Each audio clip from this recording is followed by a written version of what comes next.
June 13, 2018 change. It's what's happening during the NFL off-season. After an incredible finish to 2017, Jimmy Garoppolo's stock is soaring heading into his first full season as a starter in San Francisco. Here's a look at him and other young QBs with a chance to break out in 2018.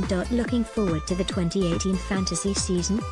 Here's a top 100 and positional rankings for PPR leagues, updated throughout the summer. Quarterbacks captured a large percentage of the off-season spotlight, in large part because of the quarterback-rich 2018 NFL draft class, but also because of what seemed like a musical chairs-style cycle of movement among veterans at the position. The Kansas City Chiefs, who wanted to clear their starting gig for sophomore Patrick Mahomes, traded Alex Smith to the Washington Redskins, who let Kirk Cousins escape for big money with the Minnesota Vikings, who allowed Case Keenum to head west and sign with the Denver Broncos, who traded Trevor Siemian to the aforementioned Vikings. Meanwhile, the Buffalo Bills traded Tyrod Taylor to the Cleveland Browns, then signed ex-Cincinnati Bengals backup A.J. McCarron. In the meantime, the Chicago Bears and Oakland Raiders overhauled their receiver core, and the San Francisco 49ers continued their roster reshaping by bringing in a new starting running back. Yes, it was as busy an off-season as ever, and if you missed any of the big moves or perhaps took off a portion of it, hey, those fantasy baseball, basketball and hockey seasons can be distracting. You've got a good amount of homework to do catching up. That's where this column comes in. What follows whittles all of the NFL's significant off-season transactions into roughly 4,000 words, saving you hours of research. The 10 transactions that will affect fantasy football the most are ranked at the top, and be aware that includes, as applicable, the entirety of the move's impact on either the player's current or former team, and smaller blurbs on other significant moves follow at columns end. 1. San Francisco 49ers signed airbay Jerick McKinnon. Kyle Shanahan's makeover of the 49ers roster took two significant steps during the winter. First, resigning quarterback Jimmy Garoppolo to a 5-year, $137.5 million contract in February, after the mid-season acquisition led the team to 5 consecutive wins to conclude the 2017 season, then signing McKinnon to assume the running back duties from the since-departed Carlos Hyde. More people play on ESPN than anywhere else. Join or create a league in the know. One fantasy football game. Sign up for free.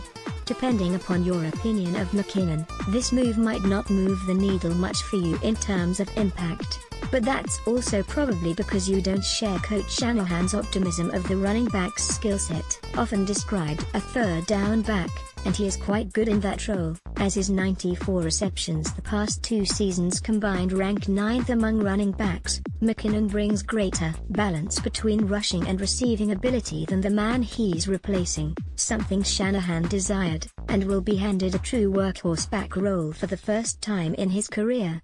The opportunity is tremendous for the 5th-year player, even if his 3.6 yards per carry mark the past 2 seasons combined, on 309 carries, at that, is not. Bear in mind that Garoppolo was a bit more apt to target running backs than the league's average quarterback during his season-ending 5 starts, but he seemed to have much less chemistry with Hyde than his predecessors, Brian Hoyer and C.J. Fullback Kyle Juszczyk earned 20 targets from Garoppolo to Hyde's 15 in those 5 games, compared to Hyde's 57-22 advantage in the other 11 games he and Juszczyk played in 2017.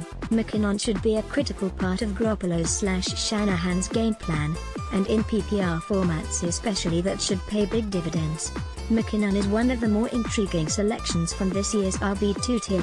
2. Chicago Bears signed W.R. Allen Robinson and Ray Burton. They're listed together rather than separately, in part because news of their signings broke on the same day, March 13th, but also because they signaled a team-wide overhaul of its receiving core. One could toss the Taylor Gabriel addition onto the pile, too, if he or she wishes, with Robinson and Burton on board. Not to mention the hiring of pass-heavy head coach Matt Nagy. The Bears look very much to be shifting to a pass-oriented offense. That's a significant development for a team that has a second-year quarterback in Mitchell Trubisky, who had the league's second-worst qualified total QBR. 29.2. Robinson, who had the 11th most receiving touchdowns, 20, and 13th most catches of 20-plus yards, 42, from 2015-17 despite missing 15 games because of injury, gives Trubisky a bona fide star to throw to, and Burton, who played fewer than 30% of the Philadelphia Eagles' snaps in each of his 4 seasons with them, should play a Travis Kelce-like role in Nog's offense. While Trubisky's and Burton's track records might not show it, they possess generous mid-range QB2 and T1 potential entering 2018, and Robinson, health willing, has a legitimate chance at vying for WR1 status once again. If we're talking statistical ceilings for each, arrival of Alex Smith brings about a likely change in Washington's approach in the passing game. AP Photo/Nick Vat 3, Washington Redskins traded for QB Alex Smith, signed him to 4-year extension through 2022, the earliest big-name transaction of the offseason. The news broke on January 30, even if the trade couldn't officially be announced until the start of the new league year on March 14. Smith's move east not only set into motion the aforementioned game of quarterback musical chairs, but it also gave the Redskins quite the contrast in style of quarterbacks, going from Kirk Cousins to Smith. Smith's game is predicated on more conservative throws, a hefty reliance on his tight ends, plus his own scrambling ability. His 111 rushing attempts the past 3 seasons combined are third most among quarterbacks, whereas Cousins was much more apt to throw the ball downfield and rarely attempted to run. There is little doubt that this will have a pronounced impact on the Redskins' receiving game, where a sure-handed, pass-catching running back like Chris Thompson or tight end Jordan Reed could capture more of Smith's looks, while more of a downfield threat like Josh Doctson might see his numbers dwindle. Smith could struggle to post better than mid-range QB2 numbers, and this could be a wiser year to pick Jamison Crowder than Doctson. Perhaps more importantly, Smith's departure from Kansas City paves the way for Mahomes, who completed 63% of his passes for 284 yards and 10.36 fantasy points during his Week 17 audition against the stingy Denver Broncos defense. To start, Mahomes has a cannon arm, with accuracy, and has an impressive array of receivers to throw to in Tyreek Hill, Travis Kelce, and Sammy Watkins. Mahomes will be a popular breakthrough pick on many 2018 lists, with the skill set to make a case for QB1 consideration, but you might have to pay that price tag to secure him. 4. Green Bay Packers signed Jimmy Graham. The Packers' passing game changes captured several headlines this offseason, but not always for positive reasons. In addition to signing Graham, the team released veteran wideout and favorite Aaron Rodgers target, Jordy Nelson, and replaced both offensive coordinator Edgar Bennett and quarterbacks coach Alex Van Pelt with Joe Philbin and Frank Signetti Jr., with some of the losses reportedly drawing displeasure from Rodgers. We'll see whether that has any bearing on Rodgers' play once the season arrives, but for now, Graham's addition gives Rodgers a red zone target like few he has had in his career, and a better tight end than any he has had previously. Graham is coming off a 2017 during which he led the league in red zone targets, 24, and targets share in the red zone, 37% of the Seattle Seahawks total, and was second only to DeAndre Hopkins, 25, in end zone targets, 19. Jermichael Finley's 17 red zone and 13 end zone targets in 2011, which was Rodgers' best season, was the only Packers tight end season that was even close to that. It's a good arrangement for the new passing game partners, but one must wonder whether it's better news for Rodgers, the no-one fantasy quarterback, or Graham, a borderline top 10 option at his position. 5. Tennessee Titans signed Badion Lewis for 5 days in early March, between DeMarco Murray's release and the news breaking that Lewis would sign with the Titans. It appeared that third-year player Derrick Henry would finally get his chance to be a starting NFL running back. Now the two appear set for a timeshare in the Titans' backfield, with the big, bruising Henry complementing the quick Lewis nicely, even if it means potential week-to-week headaches for their fantasy managers. Lewis appears more likely to handle third down duty, while Henry is more likely to handle short yardage work, including goal line carries, but outside of that there's sure to be a pretty even division of the rushing labor between the two. Lewis' injury history, he missed 18 games during his 3-year New England Patriots career, is what makes him the less appealing fantasy pick of the two, a mid-range flex pick, while Henry's upside continues to make him a borderline RB 2.6. Minnesota Vikings signed QB Kirk Cousins. Cousins might be hard-pressed to improve the Vikings' passing game compared to last season's unit, but that's mainly because it's difficult to improve upon what was the league's best team in terms of total QBR, 67.9, second best in completion percentage, 67.7, and fifth best in touchdown to interception ratio, 3.13, in 2017. What Cousins brings, however, is a better natural talent at the quarterback position than Keenum, who enjoyed a truly magical campaign, giving the team a great chance at merely spinning its wheels statistically on the passing side of the ball. But could there be improvement? Perhaps, as new offensive coordinator John DeFilippo, who was instrumental in Carson Wentz's and Nick Foles' success in Philadelphia the past 2 seasons, has spent the offseason working with Cousins on polishing the quarterback's play in the red zone. After Cousins posted a well below league average 27.4 QBR in those situations in 2017, Cousins' own prospects for fantasy success couldn't be much better.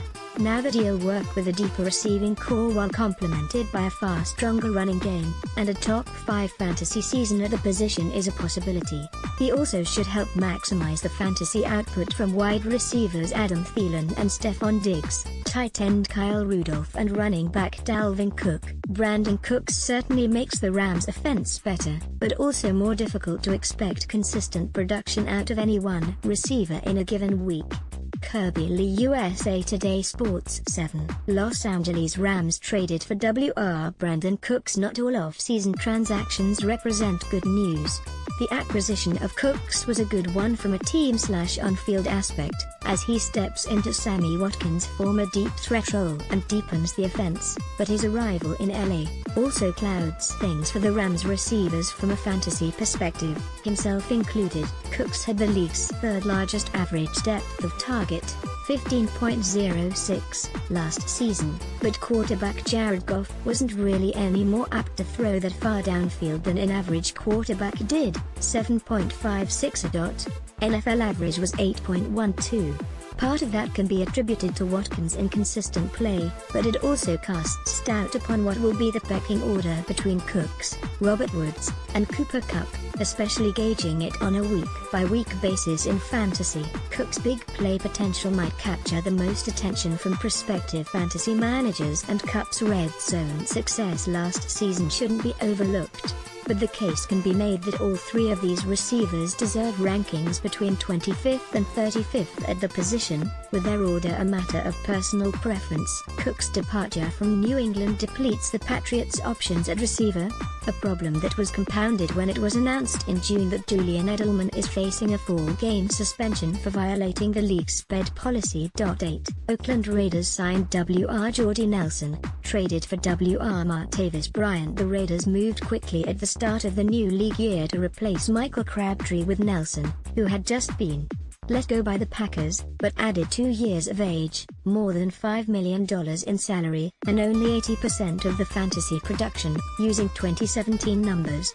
In the process, that's why chatter that Amari Cooper, a disappointment to this point in his NFL career, will take on a more prominent role in John Gruden's offense should be taken seriously, though Nelson will still play a critical role for the team just as Crabtree did. Nelson was one of the most productive receivers in the game as recently as 2 years ago, and working with Derek Carr this season instead of Brett Hundley for most of last should fuel a partial rebound. Still, Nelson probably won't play a large enough role in a run-oriented offense to be much more than a WR3/flex option. As for Bryant, he's one of the most dynamic talents at his position, but like Nelson suffers from questionable opportunity, especially because he'll begin the year 3rd on the depth chart at best. Those seeking risk/reward candidates for their bench can speculate on him late, but the real benefit is his arrival giving Carr a better chance to rebound. 9. Cleveland Browns traded for W.R. Jarvis Landry and QB Tyrod Taylor, signed Landry to 5-year extension. That's not the entirety of what was an effective Browns makeover this offseason. The team also signed Carlos Hyde, see further below, and drafted quarterback Baker Mayfield, running back Nick Chubb and wide receiver Antonio Callaway. After many years of off-season overhauls leading to disappointment, it would be understandable if everyone approached these moves with skepticism, but this was a much larger scale retooling than most of those from the past. Landry's arrival gives Taylor, or Mayfield, if he somehow emerges as the team's starter before season's end, one of the most sure-handed receivers in the game, though it's a virtual certainty that Landry's number of receptions will take a steep nosedive with the move, perhaps to the point that he'll struggle to be much more than a WR3, even in PPR formats. Taylor, who is expected to start in Week 1 and probably possesses better than even odds of holding the job all season, health willing, should benefit from a much more talented set of receivers in Cleveland than in Buffalo last season, between wide receivers Landry, Josh Gordon, Corey Coleman, and Callaway, running backs Duke Johnson Jr., Chubb, and Hyde, and up-and-coming tight end David Njoku. The Browns are likely to be a trendy sleeper team entering the season, and while that could produce fantasy dividends across the board, it also brings the danger of overinflating draft stock. Tread carefully, but monitor how roles shake out during training camp. Back in Miami, Landry's departure significantly expands opportunities for fourth-year receiver Devontae Parker, like the aforementioned Cooper, a disappointment to this stage in his career, as well as Kenny Stills and free agent signee Danny Amendola. 10. Baltimore Ravens signed WR's Michael Crabtree and John Brown. Neither move was earth-shattering, but Crabtree's arrival in Baltimore was a significant boon to his fantasy value, considering his beneath-the-radar domination in terms of targets, especially in the red zone. Despite playing across from Amari Cooper, Crabtree managed the league's 8th most targets during his 3-year career in Oakland, and his 47 red zone targets during that same time span ranked 10th. Plus, as more of a possession receiver, Crabtree should mesh well with Joe Flacco, whose yards per attempt numbers have been in steep decline in recent years. All in all, Crabtree and Brown landed on a team that was starving for receiver help, and both should enjoy substantial roles with the Ravens. Crabtree has WR3 potential, and Brown, who has flashed big play potential throughout his career but has been limited because of injuries related to a sickle cell trait, could be an intriguing upside pick as you round out your bench. More moves of note listed in alphabetical order by player. Below are some of the off-season's other notable team changes. Those who fail to earn a place in the top 10 but for whom their transactions could still be significant. Miami Dolphins signed WR Danny Amendola. He'll probably absorb some of the departed Jarvis Landry's targets, thanks in large part to his 86.2% catch rate the past 3 seasons combined, second among wide receivers with at least 10 games played, but the Dolphins seem likely to mostly divide those up between Amendola, Devontae Parker, Kenny Stills, Albert Wilson, and Jakeem Grant. C.J. Anderson's arrival in Carolina has taken some of the excitement about a Christian McCaffrey breakout down a notch. Jim Dedman, USA Today Sports. Carolina Panthers signed C.J. Anderson. The Panthers might have landed themselves an upgrade on Jonathan Stewart in Anderson, but Christian McCaffrey's continued development will mean minimal, if any, receiving work and perhaps fewer carries for the ex-Bronco. Stewart finished as RB42 in what was a similar role in 2017, but Anderson's bar is probably slightly higher than that. Dallas Cowboys traded for Ebay Tavon Austin. He'll be utilized in a variety of ways in Dallas, from running back to perimeter receiver to slot man. And that's a team that's not especially deep in receiving depth. Austin is still too gimmicky a player to be much more than a late rounder in deeper, read, 14-plus team leagues. Detroit Lions signed Ebay LeGarrette Blount. His 2 touchdowns don't give him the look of it, but Blount has one of the better reputations among goal line backs around the league, mainly because of how difficult he is to tackle. 2.16 yards after contact per rush from 2013-17, 6th best in the league. He'll presumably serve as the Lions' early down and goal line back, though this team has a reputation for committee-style backfields that could cap his fantasy potential in the flex play class. New York Jets signed Air Bay Isaiah Crowell. Oh goody, more running backs to stand in Bilal Powell's path to regular carries. Crowell put up serviceable numbers for the Browns in his 4 years with them, contributing as both a runner and receiver, and perhaps that will make him the leading man in a probable 3-man committee, Elijah McGuire being member no. 3. There's sure to be some shuffling of the chores from week to week, however, and with it will come fantasy headache. Indianapolis Colts signed Jerick McKinnon. His arrival will generate little more than groans from Jack Doyle's prospective fantasy managers, as Doyle had a 5th among tight ends 105 targets last season and is much more sure-handed than Drop King Ebron. Ebron should serve as little more than the second man on the depth chart, a la Dwayne Allen in 2016, keeping him outside of the draft-worthy pool. Miami Dolphins signed Air Bay Frank Gore. He'll serve as competition for touches for Kenyon Drake, but Gore's age, 35, 3,669 career total touches and declining yards per carry. He has averaged beneath 4.0 in each of the past 3 seasons and a career low 3.7 in 2017, suggest he'd be better served in a backup/change of pace role. He's mere handcuff material for managers who draft Drake. Dallas Cowboys signed W.R. Allen Hurns, opportunity knocks, as Hurns, who averaged 11.8 PPR fantasy points per game during his 4-year career in Jacksonville despite struggling with injuries, serving as a no-to target and having Blake Bortles as his quarterback, has, currently, a clear path to claiming the role as Dak Prescott's top receiving target. There's quite a bit of potential profit here. Cleveland Browns signed Air Bay Carlos Hyde. His arrival in Cleveland was bad news on multiple fronts. First, he's joining a team with one of the best pass-catching backs in the league in Duke Johnson Jr., limiting Hyde's potential in that department. And second, Nick Chubb's selection in the draft provided competition for first and second down carries. This team could quickly morph into a maddening committee, so be cautious chasing last year's RB1 numbers, or anything close to them. Buffalo Bills signed Air Bay Chris Ivory. He averaged just 3.6 yards per carry in his 2 years in Jacksonville and is now 30 years old, making him a mere fantasy handcuff consideration as LeSean McCoy's primary backup. It's unclear just how much Ivory could contribute if pressed into starting duty, but at least he's on a run-heavy team. Denver Broncos signed QB Case Keenum.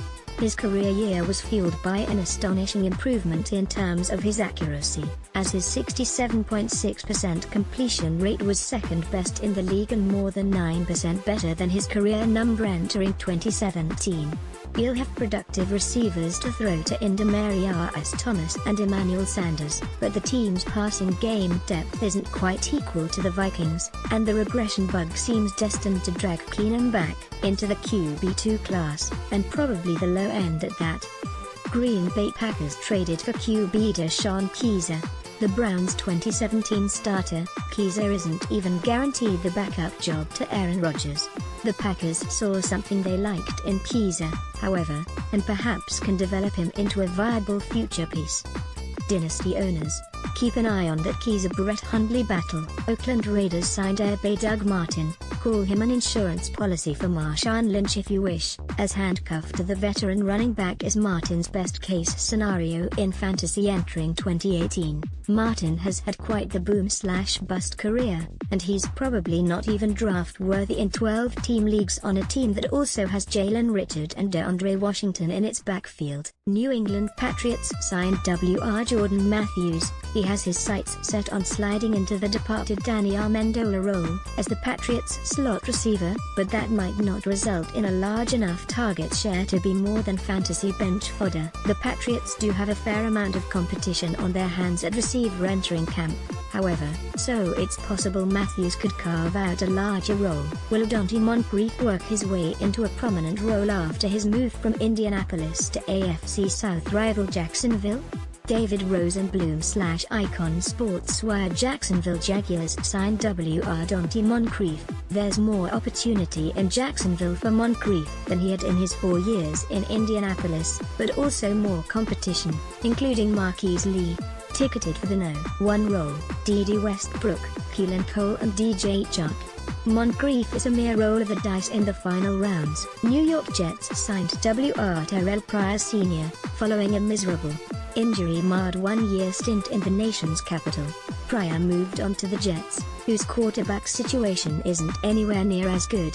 He still brings a good amount of size to the table and, if healthy, could rebound to WR3 numbers in the best-case scenario, making him worth a late-round flyer. Washington Redskins signed Wr. Paul Richardson. His contract assures he'll carve out a somewhat sizable role, but as a deep threat in a passing game that should lean more short-range, he's a bit of a square peg for the round hole. Richardson is worth a late-round flyer, but would need to impress in the preseason to warrant better. Jacksonville Jaguars signed Tay Austin Seferian-Jenkins. After reporting to Jets camp last summer in much better football shape, Seferian-Jenkins got off to a hot start to 2017 before cooling significantly late. He re-established himself as a productive, sizable target, but he's also moving to a run-heavy offense with a so-so quarterback.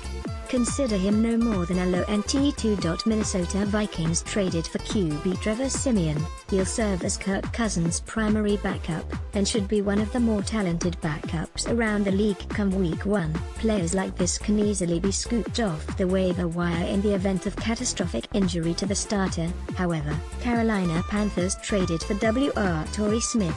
His career seems to have stalled since he left Baltimore following the 2014 season, and Smith will once again this season be competing for targets on the Panthers behind Devin Funchess and DJ Moore. It's not a great enough opportunity to make Smith more than a late-round flyer in larger, read, 12+ team leagues. New York Giants signed Air Bay Jonathan Stewart.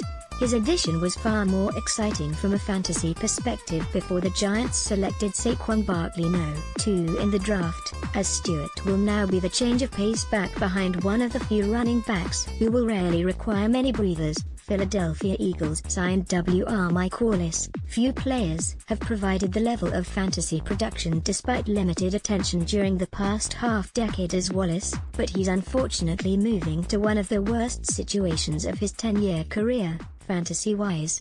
He'll be at best third on the Eagles' wide receiver depth chart, behind Alshon Jeffrey and Nelson Aguilar. Kansas City Chiefs signed Wr. Sammy Watkins. He's still a young, age 25, dynamic talent, but to this stage of his career he has struggled to turn it into consistently elite production. Watkins could be quite the deep threat for first-year starter Patrick Mahomes, but he probably won't get frequent enough targets behind Tyreek Hill and Travis Kelce to be more than a WR4/flex. New Orleans Saints signed Tay Benjamin Watson. He has quietly put forth a pair of extremely productive fantasy campaigns in 2015 and 2017, the former coming with the Saints. Watson's high catch rate should once again earn him a good number of looks from Drew Brees, making him a high-end TE